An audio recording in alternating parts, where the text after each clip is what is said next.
Olá, meu nome é Ney Herman. Muito obrigado por permitir que eu entre em sua casa neste momento. Está começando mais uma edição do programa Lente Aberta aqui na TVE, a TV dos Campos Gerais.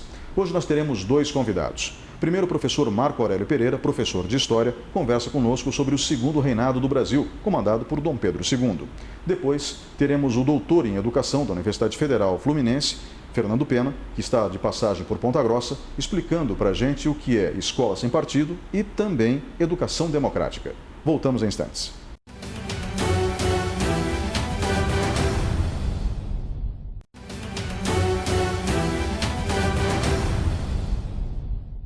Olá, estamos de volta com o programa Lente Aberta e o assunto agora, o segundo reinado do Brasil. Comigo no estúdio, o professor Marco Aurélio Pereira, professor de História, aposentado da Universidade Estadual de Ponta Grossa, com mestrado na área.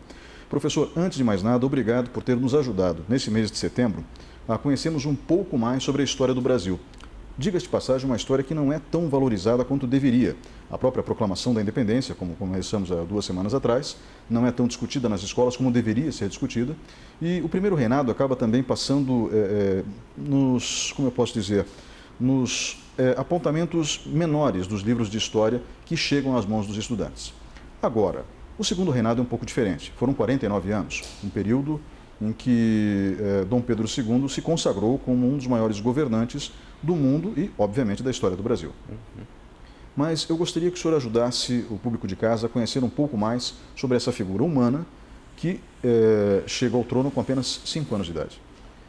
Pois é, Dom Pedro II, ele é uma figura ímpar na história do Brasil.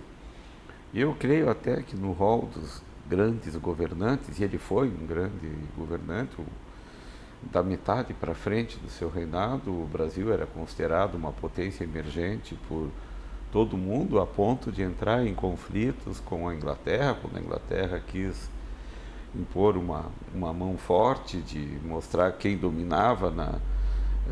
A Inglaterra tinha pretensões a que o Brasil fosse sua colônia, né? E vencer este conflito diplomático com a Inglaterra, o que na época, final de década de 1860, 1870, era um grande feito. Mas ele é uma figura humana muito peculiar, né? Porque o Dom Pedro, ele não viveu nada na vida a não ser o reinado. Quando o pai volta para Portugal, o ex-Dom Pedro I, né, ele volta para Portugal, ele o deixa nomeado imperador, claro que menor de idade, houve todos aqueles episódios de regência trina, regência una, mas o jovem, o pequeno imperador, estava imerso nessa questão toda. Depois, aos 12 anos de idade, 14, perdão, é decretada a sua maioridade e ele passa a assumir efetivamente o trono do Brasil. É claro que a gente tem que lembrar que, para os parâmetros de hoje, seria algo assustador um menino de 14 anos assumir, mas no século XIX as pessoas amadureciam bem mais rápido. Ele não era considerado o que nós chamaríamos de um pré-adolescente hoje, mas ele era um jovem já, né? E ele tem um longo e profícuo reinado. E sua vida inteira imersa nessa questão do aparelho, da gestão do aparelho de Estado.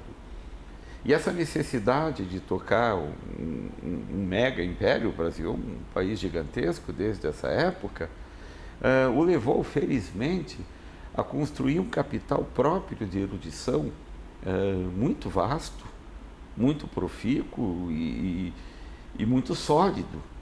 Ele era poliglota, ele conhecia filosofia, artes, era um cientista amador, apaixonado pelas coisas da ciência, se encantou com, por exemplo, a invenção do telefone por Graham Bell, e era um político que desenvolveu internamente a política que é a tônica da história do Brasil desde o segundo reinado até hoje, que é a política, na prática, de coalizão, onde os grupos políticos sobrevivem às custas do governo central.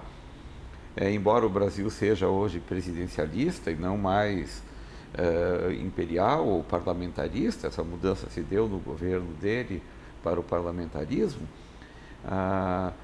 nós temos um presidencialismo de coalizão no Brasil hoje, onde quem não tem maioria no Congresso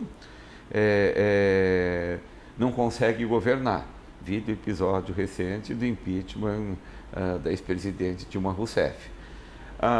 Nesse sentido, então, o Dom Pedro conseguiu alicerçar uma fase de transição de uma ex-colônia, que quando o Dom Pedro I volta a Portugal, quando começa o segundo reinado, o Brasil ainda estava completando a sua consolidação identitária nacional, mas ele sai do segundo reinado, um país grande, a grande liderança da América do Sul, quase que, tirando o México, talvez se poderia dizer da América Latina.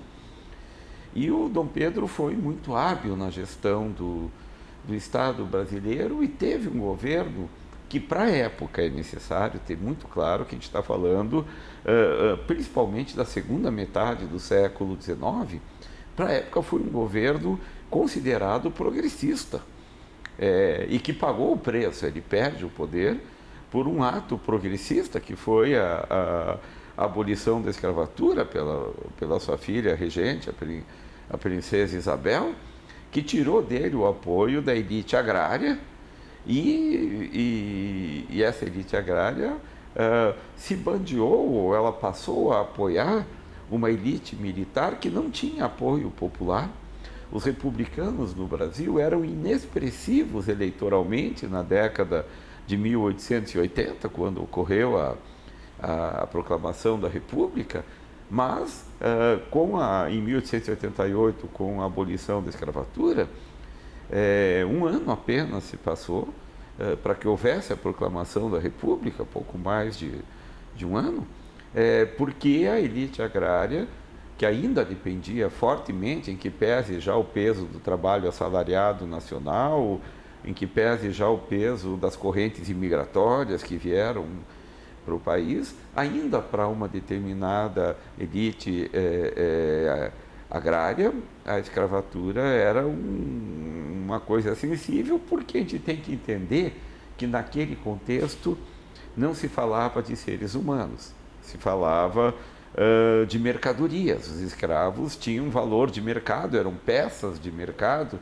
É uma análise muito interessante dos jornais da época, dos anúncios de compra e venda de escravos, vende-se uma cabeça, vende-se duas peças, como se a gente estivesse vendendo talvez gado ou cavalo ou algo similar. E você entende que na lavoura extensionista, não havia mecanização na época, quanto maior a lavoura, era exponencial o número de escravos que ela precisava ter. Então, você pega um latifundiário que tinha uma grande fazenda, ele tinha uma quantidade de capital muito alta aplicado em escravos. E, de repente, dá liberdade a esses escravos, não houve indenização a ninguém, inclusive, né? Nem aos escravos, nem aos fazendeiros. Era um golpe econômico muito forte na elite agrária, e elas passaram a apoiar o grupo republicano, que era basicamente composto de militares e que conseguiu articular, e foi decididamente sem apoio popular nenhum, na época, logo depois da abolição da escravatura, quando Dom Pedro II volta da França, foi a maior manifestação popular da história do Brasil, a aclamação a Dom Pedro quando ele encosta no cais, no Rio de Janeiro. Foi um feito inédito num país desacostumado a essas manifestações políticas de massa. Mas menos de um ano depois, mesmo sem apoio popular, os militares acabam proclamando a República. E essa figura do Dom Pedro, ela é fascinante por conta disso. Professor, nós vamos agora para um breve intervalo e voltamos em instantes com o programa Lente Aberta. Por favor, fique com a gente.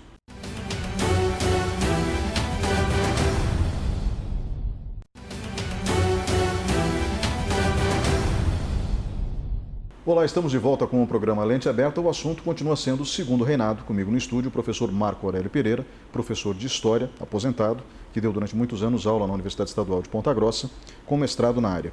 Professor, nós falamos no bloco anterior que Dom Pedro II era um intelectual, assumiu o trono com 5 anos de idade, teve a maioridade antecipada, aos 14 anos, e acabou, então, tendo um reinado muito próspero, podemos dizer assim. Foram 49 anos de reinado ao todo. No entanto, ele não assume o trono logo de cara, é óbvio, ele só tinha 5 anos. Então, quem fez essa tarefa no começo? Quem foram os regentes no começo do segundo reinado? Esse processo, ele tem 3 momentos, o processo regencial. O primeiro foi criada uma regência trina provisória, em 1831. E era interessante porque essa regência trina, ela agrupava cada um dos setores da elite brasileira. Tinham os liberais, que eram o indicado pelos liberais, foi o senador Campos Vergueiro, bem conhecido, é nome de rua em praticamente o Brasil todo. Os conservadores nomearam José Joaquim Carneiro de Campos, e havia já uma indicação dos militares, o general Francisco de Lima e Silva, conhecido como Chico Regência. E esse nome Chico Regência, ele teve porque participou da regência trina provisória e foi eleito para a regência trina permanente, que além dele elegeu o Braulio Muniz e o Costa Carvalho. Essa regência trina governou o país por 3 anos. Mas em 1834 houve uma mudança no sistema regencial. Havia um político emergente, um clérigo inclusive, o padre Diogo Feijó, ou regente Feijó, muito conhecido aqui em Ponta Grossa, que muito habilmente conseguiu promulgar um ato adicional, uma lei, né, que em 1834 transformou a regência trina em regência una. E o próprio Feijó foi eleito o primeiro regente. E ele foi eleito por votação. É claro que a votação não era o que é hoje, havia uma circunscrição, menos gente votava que hoje, mas talvez tenha sido a primeira votação minimamente democrática da história do país. E é interessante que o Feijó tinha uma postura extremamente avançada politicamente para a época, tanto eclesiástica quanto politicamente. Ele defendia para a Igreja do Brasil, que já vivia no sistema do padroado, uma autonomia ainda maior. Queria que a Igreja brasileira fosse uma igreja aos moldes da Igreja Anglicana da Inglaterra, onde o chefe de Estado fosse o chefe eclesiástico também, e apontava para reformas políticas no sentido de consolidar uma tradição liberal democrata. Ele era um liberal, enfim. E aí acaba havendo uma oposição muito forte a ele no início da década de 40, e ele perde a capacidade de continuar regente, e a saída que houve foi daí se promulgar a maioridade de Dom Pedro II aos 14 anos. Um outro detalhe importante sobre a regência do Feijó é que nela se constroem os dois primeiros grandes partidos políticos institucionais do Brasil, o Partido Liberal e o Partido Conservador. Embora alguns críticos diziam que não há nada mais conservador que um liberal no poder, essa frase é histórica no Brasil, eles tinham premissas bastante distintas. O Partido Liberal era um partido que defendia uma maior descentralização do governo e o foco do poder nos governos locais, nos governos provinciais e nos governos municipais, se é que se pode chamar assim na época, tá? E o Partido Conservador era um partido que defendia uma maior centralização, ou a centralização do poder, como já era, nas mãos do imperador. Embora na prática houvesse gente de todas as áreas, e os partidos eram partidos de elite, não eram movimentos de massa, essa era a grande distinção dos dois, que é muito falado liberal e conservador, e a gente talvez não entenda. Liberal é descentralizador e conservador é centralizador de poder. Professor, tivemos revoltas durante o Segundo Reinado, não? Revoltas. O Segundo Reinado começa no meio, talvez, da grande revolta do período imperial, que é a Revolução Farroupilha. Uhum. E durante o período regencial ela é contornada. Quem toma o poder, foi sua primeira grande aparição, era o então Barão de Caxias. Mais tarde ele seria o Duque de Caxias, que durante o período regencial termina essa revolta federalista, perdão, não é a Revolução Federalista, tá? E ele acaba ganhando o posto de governador do Rio Grande, onde ele tem a sua base, que o leva, décadas mais tarde, a ser o comandante-geral das tropas brasileiras na Grande Guerra que o Brasil lutou na década de 1870, que foi a Guerra do Paraguai. Além desta guerra, houveram duas guerras, uma contra o Uruguai e outra contra a Argentina, principalmente na questão do Uruguai, porque a questão da província cisplatina ainda estava meio candente, não havia se resolvido. Mas isso acabou sendo resolvido, e há uma coisa muito interessante: de 1850 até 1889, não houve sequer uma revolta interna no Brasil.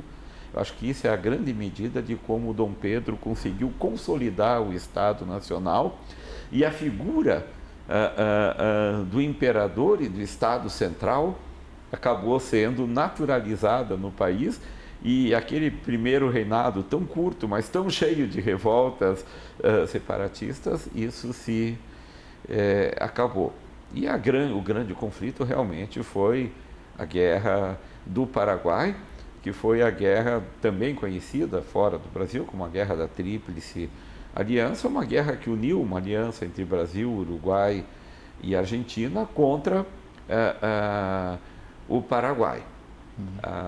Essa guerra é objeto de uma disputa historiográfica muito forte, que passa do triunfalismo da luta dos brasileiros contra o tirano paraguaio, e até uma outra leitura completamente oposta a isso, que fala do massacre perpetrado pelas tropas brasileiras contra a população civil paraguaio. Há um escritor chamado Chiavenato, que tem um livro, A Guerra do Paraguai, Genocídio Americano, que no final do seu livro ele diz que a população masculina adulta do Paraguai no final da guerra era 14% do que era no início da guerra. Ou isso é um genocídio, realmente. Mas isso é objeto de disputa no campo historiográfico. Apenas para esclarecermos para as pessoas de casa e encerrarmos o programa de hoje, obrigado novamente pela sua presença aqui, professor, durante esse mês, nos ensinando um pouco sobre o século XIX no Brasil. Eu gostaria que o senhor dissesse o seguinte: o que aconteceu com Dom Pedro II após ele ser retirado do poder pelos militares com o golpe de Estado que proclamou a República? Bom, ele foi mandado sumariamente para fora do Brasil. A proclamação da República foi no dia 15 de novembro. Dia 17 de novembro, de madrugada, debaixo de um temporal, ele é embarcado às pressas para a França. E lá ele residiu até a sua morte. Professor, eu gostaria de novamente agradecer a sua presença aqui, nos ajudando a entender um pouco mais de história do nosso país, da história do nosso país, melhor dizendo, e, diga-se de passagem, por consequência, a compreender um pouco melhor os dias atuais, porque sem olhar para o passado a gente não compreende o futuro. Não compreende nem o presente e muito menos o futuro. Exatamente. Obrigado, professor. Ora, o prazer é meu. Vamos agora para um breve intervalo e voltamos em instantes.